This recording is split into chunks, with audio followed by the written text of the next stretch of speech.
Olá, amigos! Hoje continuaremos nosso estudo sobre Deus Filho. Como vocês devem se lembrar, estamos analisando as crenças fundamentais da Igreja Adventista do Sétimo Dia. Todas essas crenças são baseadas na Bíblia.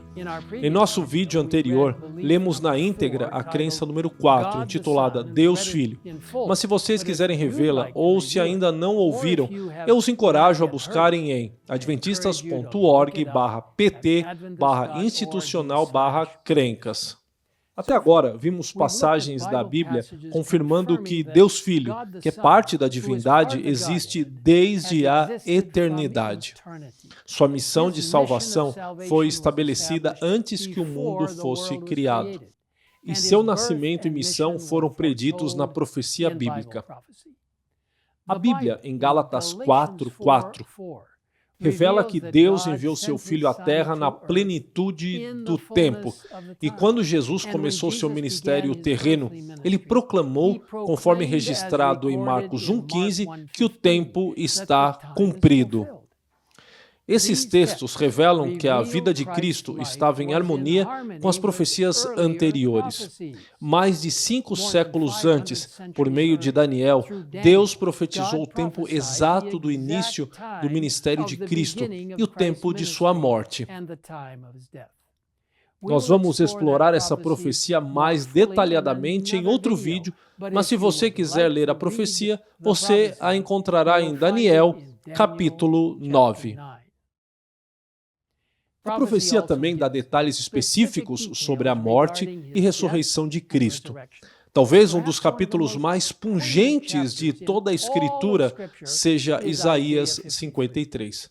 Nesta passagem, o profeta Isaías descreve o sacrifício de Cristo, onde, a partir do versículo 3, nós lemos: era desprezado e o mais rejeitado entre os homens, homem de dores e que sabe o que é padecer. E como um de quem os homens escondem o rosto, era desprezado, e dele não fizemos caso. Certamente, ele tomou sobre si as nossas enfermidades, e as nossas dores levou sobre si, e nós o reputávamos por aflito, ferido de Deus e oprimido. Mas ele foi traspassado pelas nossas transgressões e moído pelas nossas iniquidades. O castigo que nos traz a paz estava sobre ele, e pelas suas pisaduras fomos sarados. Indo mais longe, o profeta explica o seguinte no versículo 6. O Senhor fez cair sobre ele a iniquidade de todos nós. E nos versículos 7 e 8, ele descreve a aprovação de Cristo. Ele foi oprimido e humilhado, mas não abriu a boca. Como o cordeiro foi levado ao matadouro, e como ovelha muda perante os seus tosqueadores, ele não abriu a boca. Por juízo opressor foi arrebatado, porquanto foi cortado da terra dos viventes. Os versículos 9 e 10 predizem como Cristo morreria com os ímpios e seria sepultado com os ricos, indicando que seu corpo seria colocado no túmulo de um homem rico. Outras profecias surpreendentes dão mais detalhes. Salmo 41:9 indica que Cristo seria traído por um amigo próximo, e Zacarias 11:12 afirma especificamente que Jesus seria traído por 30 moedas de prata, e no capítulo 10:20 o profeta indica que o lado de Cristo seria perfurado. Lemos em Isaías 56 que o Messias seria espancado e cuspido durante seu julgamento. O salmista menciona no Salmo 22:18 que aqueles que o executaram jogariam sorte por suas roupas. E no Salmo 34:20 nós lemos que nenhum de seus ossos seria quebrado. A Bíblia predisse não apenas a morte do Salvador, mas também sua ressurreição. Em seu sermão registrado em Atos 2:31, o apóstolo Pedro se referiu à profecia de Davi registrada no Salmo 16:10, afirmando que sua alma não foi deixada no Hades, outra palavra para sepultura, nem o seu corpo experimentou corrupção.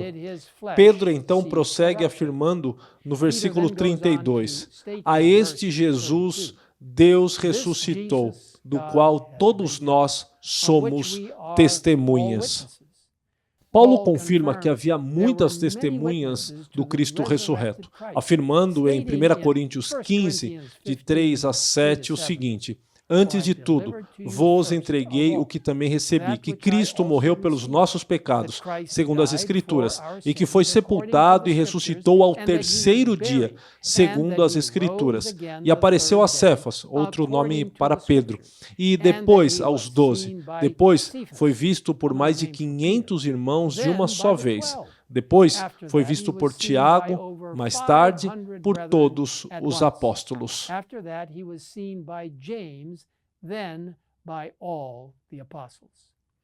Essas profecias e testemunhos são apenas alguns dos muitos que indicam como Cristo viria a esta terra, morreria por nossos pecados e ressuscitaria triunfantemente.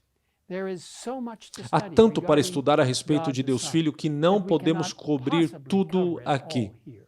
No entanto, muitas de nossas crenças fundamentais adventistas do sétimo dia se aprofundam em vários aspectos de Deus Filho, e em vídeos futuros veremos mais sobre quem Ele é, o que está fazendo por nós hoje e o que podemos esperar no futuro. Alguns desses tópicos incluem a vida, morte e ressurreição de Cristo, a experiência da salvação, crescer em Cristo, unidade no corpo de Cristo, o ministério de Cristo no santuário celestial e a segunda vinda de Cristo.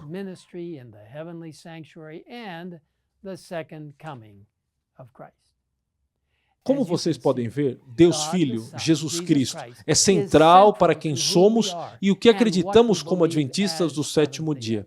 Pois, como o apóstolo Paulo corajosamente declarou séculos atrás, pois nele vivemos e nos movemos e existimos.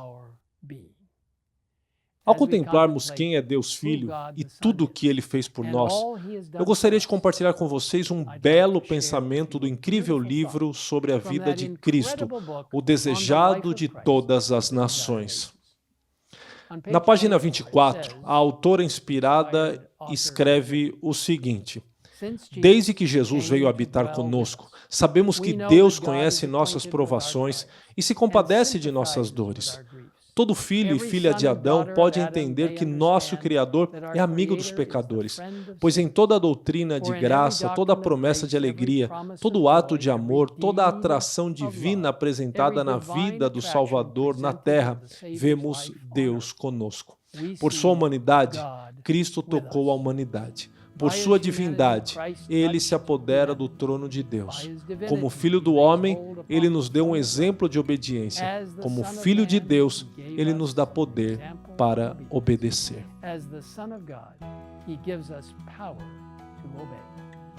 Vamos orar a Deus e agradecer a Ele agora mesmo. Pai nosso que estás nos céus, obrigado por enviares Cristo, nosso Redentor, nosso poderoso advogado, aquele que está fazendo um plano de fuga para cada um de nós por meio de sua vida, morte e ressurreição. Agora, Senhor, nós nos colocamos em teus cuidados e pela graça e sangue de Jesus Cristo, pedimos a Ti que nos dês a vida eterna e nos dês uma experiência mais completa agora, à medida que compartilhamos com outros este magnífico plano de salvação. Obrigado por nos ouvir. Em nome de Jesus nós pedimos. Amém. In Jesus' name we ask it. Amen.